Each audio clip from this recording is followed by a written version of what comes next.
Welcome to the Relocated South African, the show for navigating immigration from South Africa for a better future. I'm your host, Jan Hugo from Lagos in Portugal. Check out our website, www.therelocatedSouthAfrican.com. It contains a whole lot of useful information and details of all episodes to date. If you want to interact with us or comment on our discussion or participate in an interview, please contact me on jan@therelocatedSouthAfrican.com. Also, if you like our content, why not subscribe on your favorite platform? Today, I welcome from Washington, D.C., Desmond Denton. Welcome, Desmond. Thanks so much for having me. Awesome. I think before we start to get into Desmond's resume, his email signature ends with this quote: "Beauty and grace are performed whether or not we sense them. The least we can do is try to be there so that creation need not play to an empty house." Really beautiful quote, and I think if we get into Desmond's career and his life, you'll understand why that is so appropriate. So Desmond is from Cape Town, where his love for stories and a video recorder started him on his career as a filmmaker. He graduated from the AFDA Film University, Master in Fine Arts, and holds postgraduate degrees in Communication Science and Psychology from UNISA. He was chosen for master's programs at Berlinale Talents, Big Fish Producers, NFVF Writing Course, Mo Film Commercial Director. He's worked with celebrities like Jamie Oliver, Greg Crick, and Desmond Tutu. His work has won numerous awards, including Best Produced Feature Film at the Monaco International Film Festival, Best Actress at the Monaco International Film Festival, and Best Director at the Apollo International Film Festival. Recent awards include Best Sci-Fi at the Miami Sci-Fi Film Festival, award at the African Oscars for Spelonk, the film, Best Director, Best Sci-Fi Film, and Best Experimental. He's also a judge for various festivals, including SAFTAs. He's been an Oscar judge, and he's involved in various master classes. On top of that, he's a published author and has also written various short films and TV series. For over 20 years, he has created original content that entertains and connects viewers. He brings creative vision, smart producing, and passion to every project. His recent work, The Journey Home, is an emotional journey of South African families with young kids making their move to the US, following the journey of hope, challenges, and triumphs through the eyes of the children as they find a new home. So that's a mouthful, and maybe, Desmond, before we dive into the immigration part, please tell us about your recent films, your project that you're busy with. I mean, I don't know how many people in South Africa and across the world know about some of these projects, and I think it will be wonderful to hear a bit about it. Yeah, I mean, you always have in Afrikaans sales is een en nie pan, een en nie kan. You kind of have always a few things. So there's always something that's coming out to cinema, to TV while you're already busy. I'm heading out Wednesday where I'm busy shooting a new series that we're busy with called 24, where I'm featuring artists all around the world, from sculptors to various interesting forms of art. Animators. I've been to Norway, Colombia, parts of Texas, so heading to Ireland next. And then the one you mentioned, Spelonk, it's been a fun passion project that we've been involved with for quite a bit of time before I relocated to the States. So it's exciting to see it's finally out on Amazon and a few other TV stations, as we've just had it doing its festival around across the world for the last year. Wow. I've watched the trailer, and I look forward to watching the full film. Yeah. I mean, it's amazing to see almost a sci-fi movie, a Cape Town backdrop. I mean, that's never been done before. Yeah, I mean, it's always exciting just because that was my home for so long, and it's always part of me just to do a story where we've all worked in the South African film industry on a lot of big, and as you can see now with a lot of the new ones, One Piece, all these things coming out. Some people I work with who worked on films like Mad Max. So South African crew and talent cast, we're fortunate that we get to work on a lot of amazing international stories. So it's fun to every now and then do something that you feel like this is not just us being involved with, but actually creating our own story. So Spelonk was one of those where myself and a lot of really talented cast and crew came together and said, well, let's do something different that is our own. That's our own story, our own property, our own unique flavor. And yeah, that was the start of that. Awesome. So obviously you live in DC now, and maybe just, I normally do this with my guests, if you just give us a short background where you went to school, university, and how did you get to immigrate to the US? Yeah, it's always, there's a lot of different ways you can tell the same story. But I grew up in Welgemoot, Cape Town. My father was a professor at Stellenbosch University Business School. So I come from a background of I don't want to say intellectuals, but incredible people. I always say it's big shoes to fill. So Dr. Mario Denton's my father. My mother's been in the doctor's department in the medical scene. So art was pretty far from if I can put it as, let's say, appel val ver van die boom in that way. So, but my dad has always, since I was very young, always told us stories before he puts us to bed. And I think my love for theater and art and stories came from that. Just the fascination for how you can take a blank canvas or a black box and bring it to life with stories. So whether it was for Kosa that we had to do stand in front of class and tell stories, we always ended up using our VHS and recording Macbeth and Kosa and just always telling stories. So that's always been my love, is kind of bringing stories. And nowadays it's a lot of times stories either going into the past, just because I love sets, love designing, love when you can do interesting hairstyles and build buildings, or the future. So yeah, that's a very big part. I went to study it after film school, and I can always continued in theater and film, continued. But from when I studied, I've always been involved on film sets. Even before, while I was in school, I already started working on film sets. So I continued my studies with writing, with psychology, just because I think if you want to be a writer, you need to understand the psyche and the craziness that's going on inside the human mind to best portray it. Yeah, and then communication science, because film, what is interesting about it's one thing to be an artist. It's another thing to be able to sell your art. So I thought it's a good thing to understand a little bit more about the business side and the communication side, which helped me a lot, especially with stories like The Journey Home, to have a little bit more of a journalistic background. Yeah, that is fascinating. And the decision to immigrate, with you being, I mean, I'm also fine. When I left South Africa, I was living in Stellenbosch, but the with the family there, when Stellenbosch is like a little bit of a haven in South Yeah. Africa, what led to the decision to immigrate? I think it came like myself and Vera. We've traveled quite a lot of the world. I've traveled a lot of Europe, a lot of other countries, parts of Africa, America, quite a lot. And the opportunity came where we didn't ever think we're going to move to America. It wasn't on our chart. We thought maybe Canada, because there's a lot of South African Canadian co-productions. And in one time that I came here for a big film festival, that I was in New York, traveling, exploring, my mother-in-law moved to the States at that stage. And we came to explore it. And we're like, wow, Maryland, DC, this area is so green. It's so beautiful. And then we thought, well, two ticks is down. Number one, we've got a really good base. It's safe. It's interesting, very big art section. Plus, we have a nanny, a babysitter. So it kind of came as a very good, at the right stage, we were ready for a next adventure. But I never imagined that. I'm Afrikaans. I loved working with KykNet, with all these stories. That's been my horizon. Although I've always been involved with internationals. And in that time, I did more and more productions for American TV stations. My Immigration, the person who represents my work in the States, also said, like, would you consider it, just because a lot of your clients is here? So it came at the right time, and we thought it's a great adventure. So we started the long, expensive, interesting process of the EB1, the green card, based on extraordinary abilities. When you think about it originally, you're like, wow, I'm not Einstein. How am I going to be? I'm not Steven Spielberg. But then you start going through it, and it was very exciting when we realized we ticked a lot of the boxes and was accepted. Awesome. That's fantastic. And your kids, were they born in the States, or were they born? No, so the first two, Caitlin and Logan, was first, and that's why a big part of the journey home also shows that they came here really young. And that was a very interesting process. Just so for us, I always say, and that's why I think Journey Home represents something of that. It was our choice to come.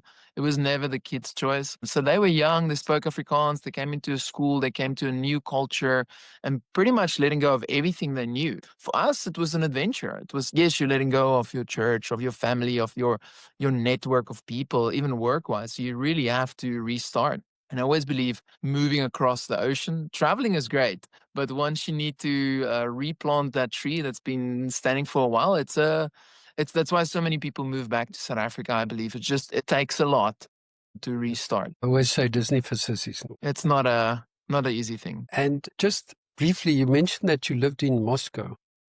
Yeah, I've traveled. So my wife Vera is originally from Russia. So Okay. I've been there. I've learned. I don't speak fluent Russian, but I speak Russian, and I love the culture, the language, the history.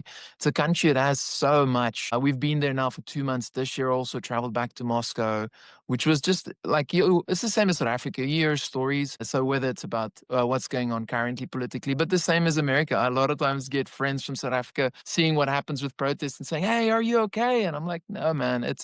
It's a little protest in DC, or the world is so much bigger than what I would say media wrongfully represent." So I've always had a fascination with history and just the ability to travel into Russia and to see it for myself, and especially study the history, the arts. You go there to ballet and to just to see what they've accomplished over these years. It is like I have to take my hat off when I see the systems, the metros, how they deal with so many people, and just I would say the level of art. A lot of times I watch Russian films and I'm like, wow, these people are, if they say they study art, they really become masters. So there's a lot to learn, I think, from every culture. But in Russia, I've learned a lot just about the understanding of art. Most people there has a master's. Most people are pretty literate Yeah, once you get into that sphere. that's interesting because I think that Tucker Carlson, whether you agree with him or not, he went to Russia and he got Yeah.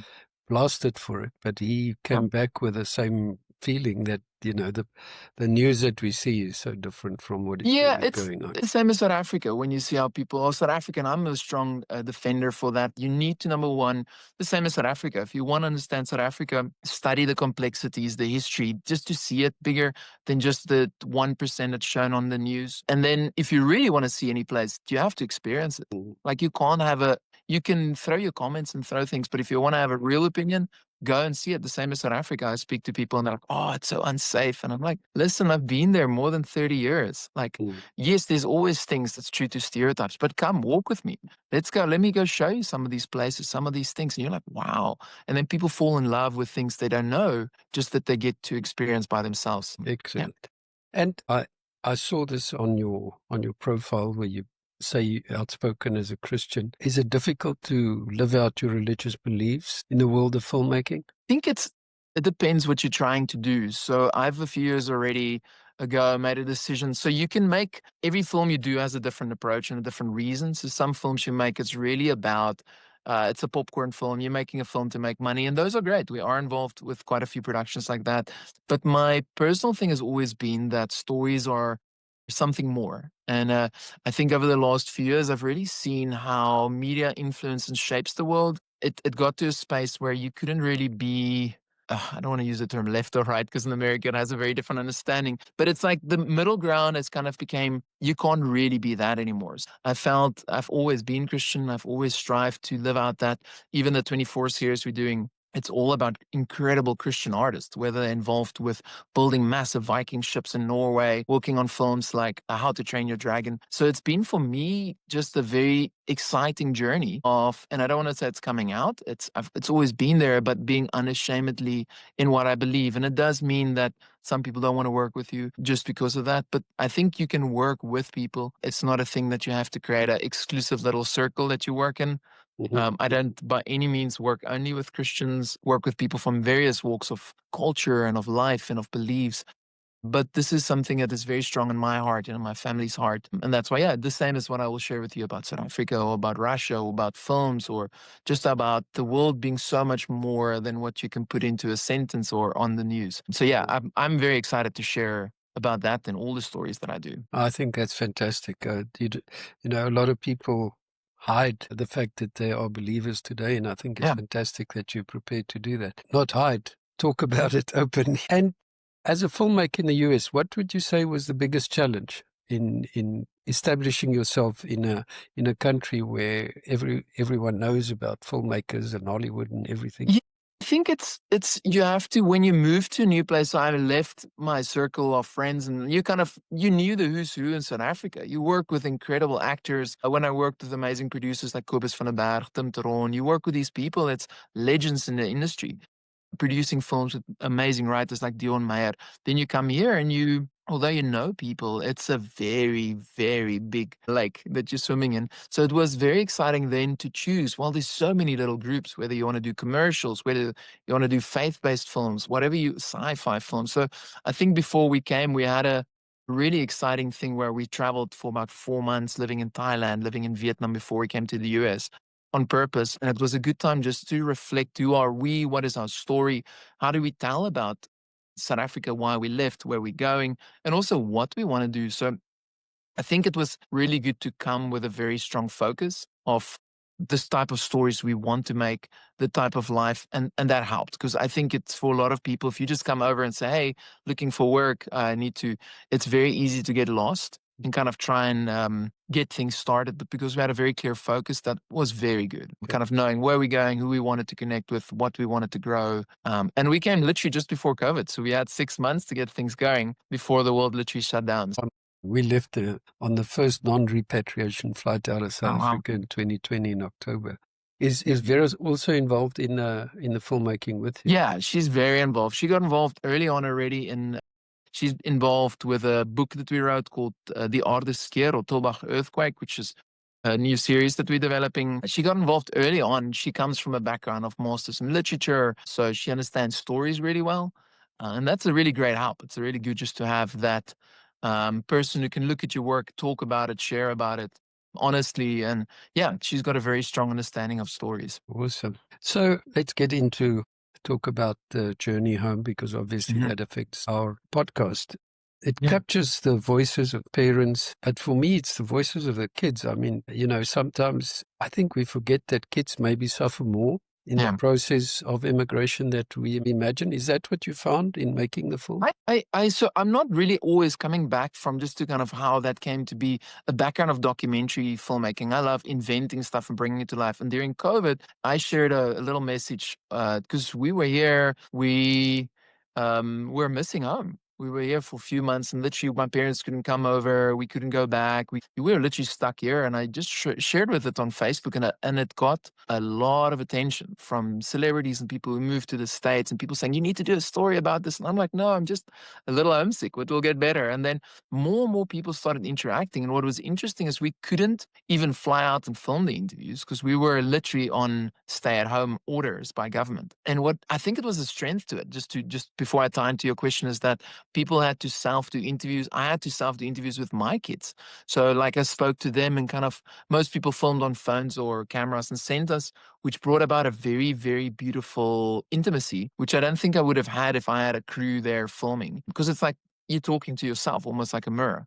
And I got a lot of really beautiful answers from many people. We had over 70 people getting involved, sending their stories. We had to cut down and say, okay, that's enough. We have to stop. But with kids, I think the strength of it came even for my daughter, when I asked her, how was it to leave? And you'll see that in the film, just saying like she left everything. It was even difficult for her to let go of toothbrushes, as crazy as it sounds, because she felt like she could hold on to this now. So I think for kids, it is and she was young. I mean, 4 years old, you're just starting to see and understand the world. And then it's literally taken away from you. So I think for kids, the impact is very, very different. And as parents, it's you need to guide your kids and kind of sit with them, talk with them. But nothing can prepare, even older people, nothing can prepare them for once you settle down. And that goes through all of it. You go through all the emotions, from the excitement to the reality of, whoa, this is now home, to where do I find a church? Where do I find my favorite peanut butter? Where, and you would hear that. People, and it's the threads are common. Doesn't matter if you're from South Africa or you're from Russia. Whenever you move to another country, you're dealing with the same things about how do you make home away from home. Absolutely. It was the short background. The reason why I started writing down, because I've also written a book and like to write down stuff. And I wrote down our experiences when we left. We went to France and stayed there for a period and had lots of stories. But I just felt that Facebook is not a medium to give the truth. It's a good news medium. It's a good news newspaper. And I've just found in this podcast, in hearing people's voices, and that's why when I watched the movie on the weekend, it just so resonated with me, because every single theme that I've now seen in, as I said, 39 plus more than 40 episodes is the same that comes out of there. And the biggest thing for everyone is family. And it runs through every conversation. There's this hankering and I don't know. How do you think people can deal with that? Is there a way to deal with it? I mean, it's can be for a lot of people very traumatic. I mean, my parents are still. My brother is just here in America for a few months. He's leaving now in Wednesday again back. So there is a thing like you grew up with these people you love. The same whether it's for me the film industry or it's your mom and dad, and you see like my parents are aging. So you're going through these things, and there is a lot of hardship through that. It's not an easy thing. Someone goes in for operation, and you physically can't be there to hold their hands, or Christmas happens and you just can't, sit around and pray together or have a meal of a braai Sunday. So it's very different. I think then that way it's definitely not for everybody. But I think the families that's able to keep it alive with Zoom calls, with WhatsApps, with messages, you do as much as you can, but there's nothing like an in-person get together. And yeah, the moment we're a family of five, so the moment you fly to South Africa quickly, it's not like I can fly every weekend. It's a lot of time just to get over. You need to look when's their school schedule, when it's my parents' work schedule. So it's not just you can climb in the car and quickly go 10 minutes and visit. So there's definitely a big restraint on the quality of time you can spend. But what I've learned, and this is definitely some advice I would say to people, is when you do get together, when this is something we do a lot with my parents that's not from South Africa, when I see my father-in-law's from Russia, is we travel.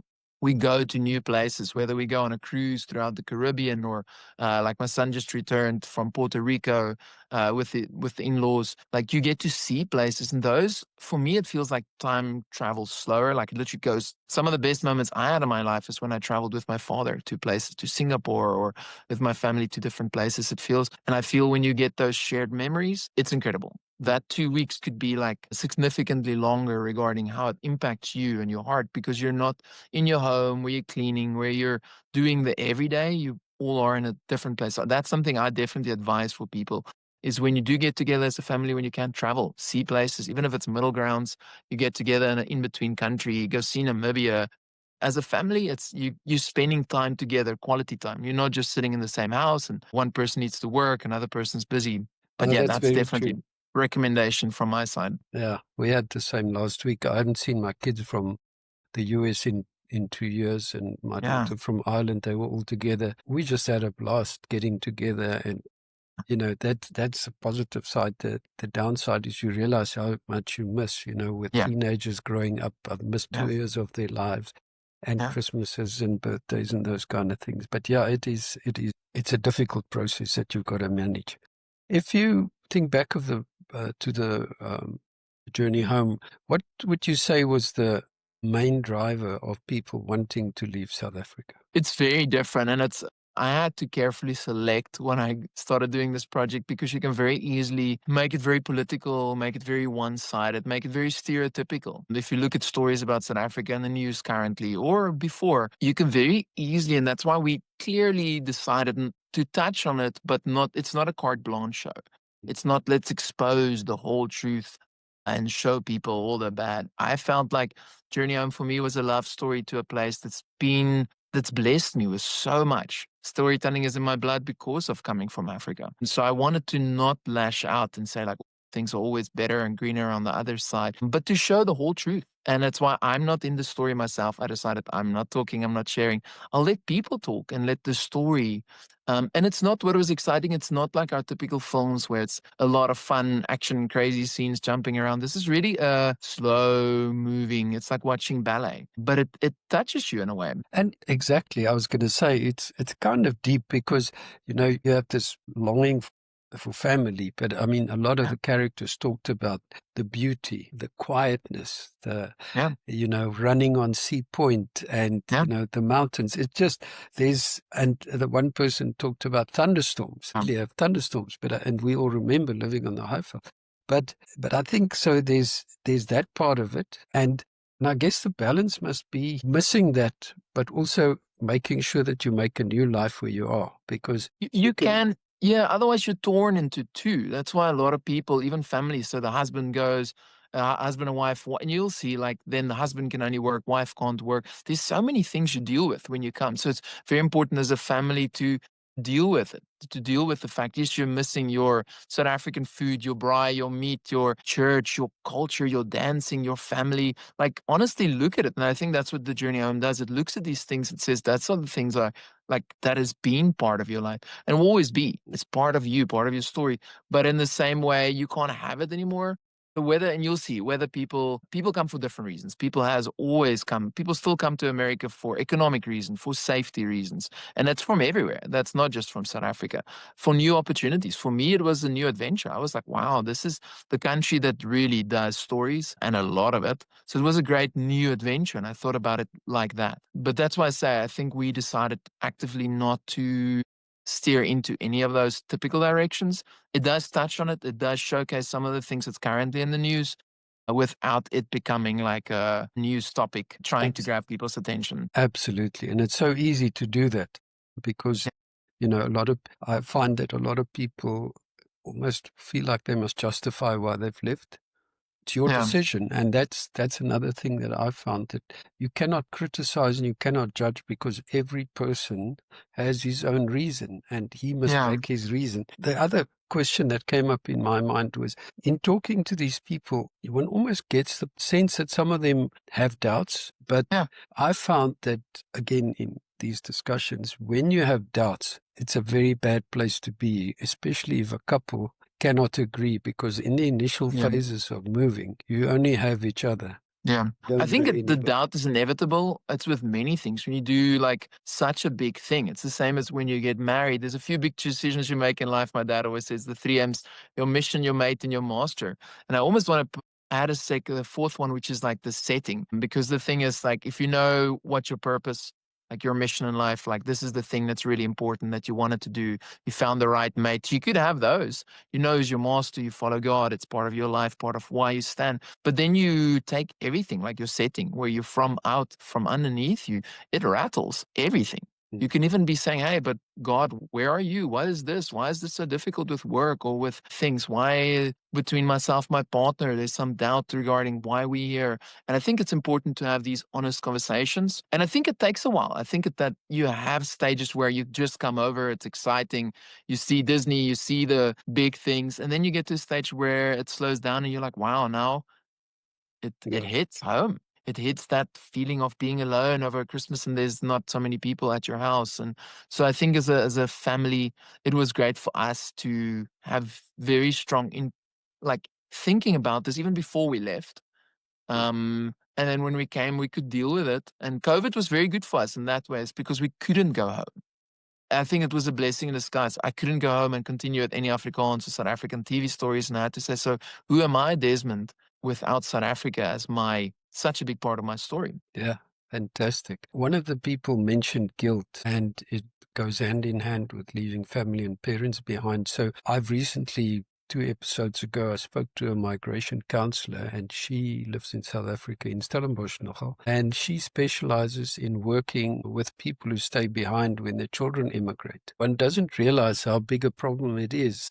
I didn't realize until I started, speaking to people, and she talks about ambiguous loss. She says it's Mhm. when you mourn somebody who's still alive, Yeah, and it's actually a huge thing. So, leaving parents behind. In your case, you yeah, said your parents are still there, still yeah, relatively healthy and so on. yeah, active. And they were supportive of you going because of your career and so on. Yeah. But on the other hand, they must miss the grandkids. Yeah, no, it is a big thing. It is for my brother is gonna, my older brother is also in New York. He's going to South Africa the first time in 8 years now. And for him just to see some family and it's a big thing. I really honestly feel like that not being with your family, not being, but I mean, many years ago, that's how it was. People, the Voortrekkers, all these people, you left. You climbed on a boat, whether you were the Huguenots or wherever you were. But it wasn't for all people. It wasn't Mm. typical. Most people stayed in their small town, in their small setting most of their life. But there was these brave pioneers who set over the waters and started a life anew. And I think nowadays it's very typical. It's not strange, even in America, to find someone who moves to Japan and starts a new life there, moves to Norway. I think there is a lot to say about the age we're living in, like that the world has become so small, interconnected. But yeah, I do agree with that parents bear the blunt. I think much different, because it's not, even my dad, he's traveled the world being a lecturer a lot. And he would never move here just because it's, you're older, you've got your friends, you've got your family, you've got these things. So to resettle, and people don't say water, they say water. People speak different. Humor is so different. So I think that is complicated. So I know there are some people bringing their family over, and it stays with them, but then all they have is you. Mm. Um, so whatever you do, I think as a family, you need to figure out what is the best solution. But I think that's a very difficult topic. I think you can do a story just about the perspective from parents missing kids. Absolutely. Again, I speak from personal experience. We followed our kids, we're staying not with them, but near them. It's Yeah. easier to fly to Dublin from Lisbon. It's a Yeah. 2.5 hour flight and we can see them. And that's one thing that I find as a grandparent is just touch, just being able to touch your grandkids and hug them. But yeah, that's a difficult part. But I think No, it it's a is true thing, but I think it's true. And I think it's great that you can share it. And I think in the podcast you guys do, it's the personal stories, because the topics you can read about immigration, you can read about how difficult it is and how to make life better and what you can do. But it's those personal stories of people saying, hey, I wasn't there, as you will see in the documentary, when my father, I couldn't fly back. I couldn't be there for his funeral. I couldn't be. And those are the things that I think, almost feel like people who want to immigrate should watch this and decide if it's for them, absolutely. because it is a lot. Like, just to really think about it before you do it. And there are people that shouldn't immigrate. It's not for everybody. This counselor said that one of the things you must realize is that if you didn't have a good relationship with your children, immigration's not going to make that better. No. And if you, as a couple, if you didn't have a good relationship, it's also not going to make it better. So It's gonna shake things up a little bit, yeah. No, I you've think got to, so. And I think that's a good analogy. Is I kind of think that you do your pre-work. It's the same as like you do your work for your visa, for your paperwork, for your things being shipped. But the internal work, I think most people don't do. And then you come and you're sitting with a mess. You've got like things that you didn't deal with in your relationships or back home or with your family or with whatever it might be. And then when you are sitting alone, there's a lot of things that you need to deal with. absolutely. The one other thing that, this Afrikaans issue, it's very interesting how kids are adaptable. And we see it here with people that live nearby, with young kids who come from Germany and England, and their kids learn Portuguese and they go to Portuguese school. So kids are quite adaptable. But I'm sure for the Afrikaans kids like yourself, it's quite tough to learn the language and go to school in a different language. I think with maths and things like that, it's quite difficult.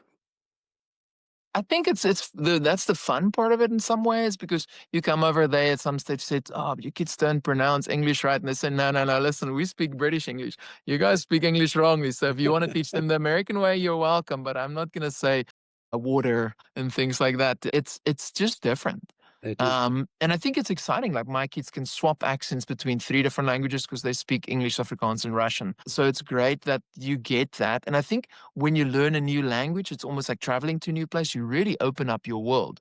So when our kids came, they were Afrikaans speaking, went to Afrikaans school. They came here, and it wasn't just English, it was American English. So yeah, they've definitely learned, let's call it, a new accent. That's awesome. Yeah, my kids as well. I mean, my granddaughter, she's 10 now. She can hardly speak Afrikaans. They still speak Afrikaans at home, but all her friends are English, they're American, and they go to American schools. It takes a lot of work if you want to keep a culture or a language or anything like that alive. The same with the relationships that's back at home. It takes work. It means like you have to speak the language, you have to show them all those stories. And so for those who don't want to do the effort, it's so easy to become American or whichever culture you move into, to just become part of that. It's like mixing a little bit of color into water. It's very quickly for it to dissolve and it's just not visible. So if you want to keep that essence, you have to keep the work and the effort. The one thing that was also quite interesting, somebody I think made the comment that they feel more South African living abroad than they did in South Africa. I think a beautiful comment. It's the same as like here when we come together and the Springboks are playing, the South African jerseys are on, and you feel it's almost the sad reality that you face. Like when you're in South Africa, there's so much potential for unity, but also at the same time, so much pulling us apart.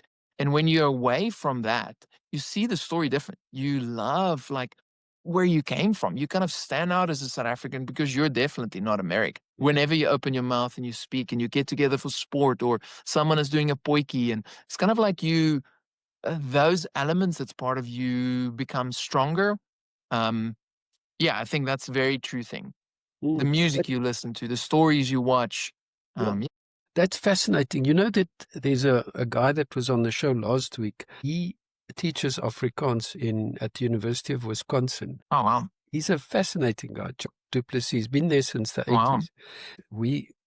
I did a little clip from our discussion. I put it on TikTok, and I think we've had 355,000 views already, Wow. where he was talking about going to a meeting in Holland and faking a Dutch accent. And, I mean, just so many comments. Yeah. I mean, that's fascinating when you talk to a guy like that. He lives in Wisconsin. He teaches Afrikaans. He's got websites and so on, and he's got an Afrikaans program, but he's still, I mean, he's Afrikaans music, and he really keeps the culture going, which I Yeah. thought is fantastic, even living in Wisconsin. So Yeah, it's I think amazing. it takes work. Like I said, you have to that's why I stay involved this year. I'm a SAFTA judge again, just to stay in touch and see who's the actors, which stories is resonating and happening in South Africa, and watching some of those like Ardens Flay and all this South African Afrikaans stories and what my friends are still making. It's great because I feel although I'm not there all the time, I still do some productions, but 99% of the time I'm not. I think it keeps you in touch with the rhythm, with the stories, with what's going on for me as a filmmaker. But I think for other people the same. I think to keep that, you have to. If you feel like that culture, because I see too many people. I've met someone in a small town here in America who came over 30 years ago, and she's Afrikaans, but she, like, you can't even know that she's Afrikaans when she speaks it. She sounds like someone who's learning it. The accent is gone. The Mm. words is it's not practiced. So yeah, I think you have to just honestly decide to yourself: is this something you want to spend the time on? And if you do, do it and enjoy it. Like, I love listening to my South African music of my fellow South African friends, whether it is A King, the people I grew up with in Welgemoot, and these incredible artists. Yeah, you will fantasties, all those people. It's interesting. There's another guy, Johan Alles. I don't know if you remember him. He was the SABC man in Holland. He still lives in Holland. And he's got a very big podcast. He was on this show as well. But he goes weekly with his camera and he cycles around Amsterdam. He Wow. does a little clip for Litnet called Wow, nice. Pareltjies uit Amsterdam. He goes to art museums and art galleries and museums, and he does it just a little clip Wow, because that keeps that's him. amazing. Yeah, it's a lovely. No, I think it's great to stay in touch, to just keep that going. Yeah, as far as possible. Excellent. So, I mean, a few more questions. If you have to do this journey to where you are today again, would you do it differently? And is there something you wish you knew then when you left that you know now? I think there's a film I watched called Mr. Nobody, which shows like all the different ways life can go. That I've watched recently again, and it's kind of like, I think every time you have to do the road, it can go in so many different ways, different directions. So, in to answer the question is, I don't know if there's anything I would change. I just think is that when you realize that this time you've got, whether it's now that I'm like, you never know how long I will be in America, how long you are where you are in Cape Town in South Africa, how long you have your parents, how long you have, like your kids. We just said the other day, 2/3 of before my daughter leaves school, that section of life is done. I have 1/3 left. How do you capture that time? I think the biggest lesson I've learned is really, really using your time wisely wherever you are. So if it is that you have your parents, I had my grandmother passed away at the age 96 this year, my wife's grandmother. And it's just like with these people, I'm so glad I was able to fly back to spend time talking with her while she was still of sound mind, and hear the stories she shared about being in Jan van Riebeeck Hoërskool and the planes flying over and covering the windows, just being able to sit there and listen to these stories of her experience through the Second World War and things like that. And I think that's the biggest lesson I would say to people is just value the moment, the present, because that's the one thing the past, it's not much you can do. You can deal with it. You can look at it. You can rethink about it. The future, we don't know. But this moment right now, when you are sitting with your parents, before you, like, I'm really happy that before we came, we had a month that we packed up our house. We were renting out our space and we stayed with my mom and dad for a month. And every day was a braai and a savannah. And it was just the most, it was like having Christmas for a whole month. And I'm so thankful for that, just because and they took the time to just talk to us, to spend time with us. And I think for people to, whatever stage you are of leaving South Africa or of being away, just having that present moment, capturing it and saying, I want to really be present and make the most of this. Well, awesome. That's incredible way to look at it. And again, from a personal perspective, as you get older, I've done 2/3, probably more than 2/3 of my life, and you Yeah. start realizing what's life about. And I'm really enjoying this because I'm hoping to add value to somebody's life, because Yeah. that's ultimately what it's about. What you take you can't take it to the grave anyway. So it's all Exactly. about memories and family, and that's very true. And in that same breath, you would say you don't regret anything, and I think that's absolutely true. If you had to advise uh, a young guy like yourself who's at Stellenbosch University coming to you and saying, Desmond, what do you think I should do? Should I build a career in South Africa? Should I look to go overseas? What would your advice be? Ooh, I think it's very personal. Like I said, I never thought I would leave South Africa. Honestly, if you asked me as an 18-year-old, even as a 24-year-old, I would say to you, there's no way. There's just no way. So I think for different people, it's a different answer. You have to honestly look at yourself and say, like, is this something? And go and explore it. Like we traveled to America first. We came here for 2 months, saw it, experienced it, enough to the degree you can never know it to the full, but to a stage that I said to myself, yes, this is something I can and want to do. Some people come over and they work at ski resorts, other people, and it might be for a season. You might come over and work on the farms in America or in other countries around the world, and see, wow, this is great for a season. For other people, it's a longer term thing. I mean, the doors to South Africa is always open. You can always go back, but it's a big process. So I think it's really good to sit and talk to those closest to you, your family, saying, hey, we did that when we started the process before. We didn't just say, hey, here's the flights, we're leaving in a month. We had this conversation at this. You'll definitely get setbacks. You'll definitely get people who push against what you do. But to honestly look at it saying, like, why are you coming? Sometimes it's a really big pro. For some people, for example, America offers opportunities work-wise that is just like, for example, being a rocket scientist. Like, you can study and become it at a very young age. And the same I found in Russia. There's developments there in sciences that I'm like, wow, I've never even seen or heard about these fields when I was in South Africa. Dubai, I speak to some of my friends who say that the world is so incredible. And it's just, I think it's for people like myself who love traveling. Now, if I have to say I have to be stuck in South Africa, I would say, like, I don't think you could contain my sense of adventure, but it's difficult. So I would say to that young person, just see, like, number one, why, where you want it to go, because the world is so big. Is it for career advancement? For what is it? What is the purpose behind that? And then to go explore it, go see it yourself before you jump on the plane and sit there. And then you're like, wow, this is not, because I hear a lot of stories, people living in London saying after 6 years, after 10 years, the rain, that all these things is not for us, and they come back. So I think you need to, and maybe it was good for a season for them, but I think consistently, continually ask yourself, why am I here? What am I doing? Where am I going? In small steps. I think that's awesome advice. Absolutely. One last question. This Afrikaners thing, that's people going to America. Do you see any of that? Are you aware of that?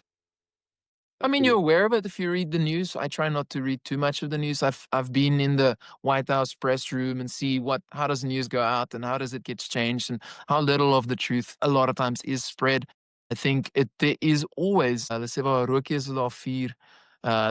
there's reasons why people want to leave. There's reasons why people want to stay in South Africa. I can resonate with both. I think that, like, just coming to America, there's so much opportunities. I think it's good that the media sometimes stirs things a little bit, just to say, hey guys, let's look at what's going on there. Let's reinvestigate. But also to know that media is fear driven. It loves getting people to run with it, it's to buy petrol or peanut butter.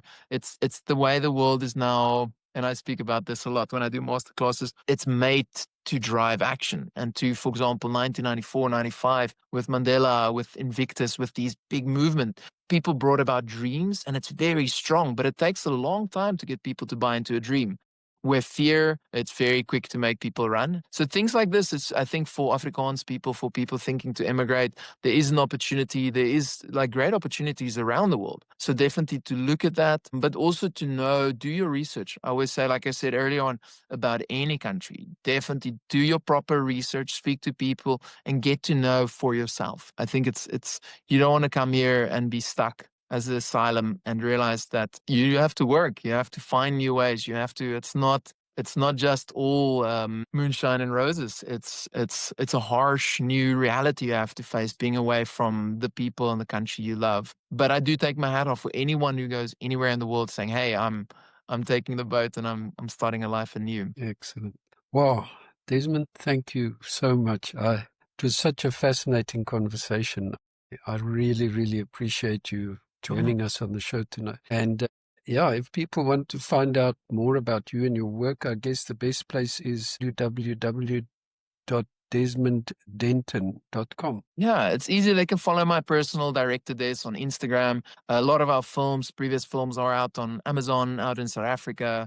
The Journey Home is slowly starting to get literally across the world, but it's out in America. So get in touch. I'd love to talk. If you know about any interesting Christian artists, master artists, we are busy with the series, literally traveling from Hong Kong to Norway, showcasing incredible artists, their music, their skills for art. So get in touch. I'd love to hear your stories and maybe soon knock on your door. Absolutely. That sounds fantastic. And your books are on the Amazon Kindle store? Yeah, Indian a lot bookstores? of different places. We have a few books. Like I said, there's always a few stories. Spilonka's got a book. We've got a new book that's coming out soon called End of a Rainbow. Tulbagh earthquake story is out. A lot of it comes just from love of film. So we write these stories towards film, and then we're like, well, we could have just as well do the book.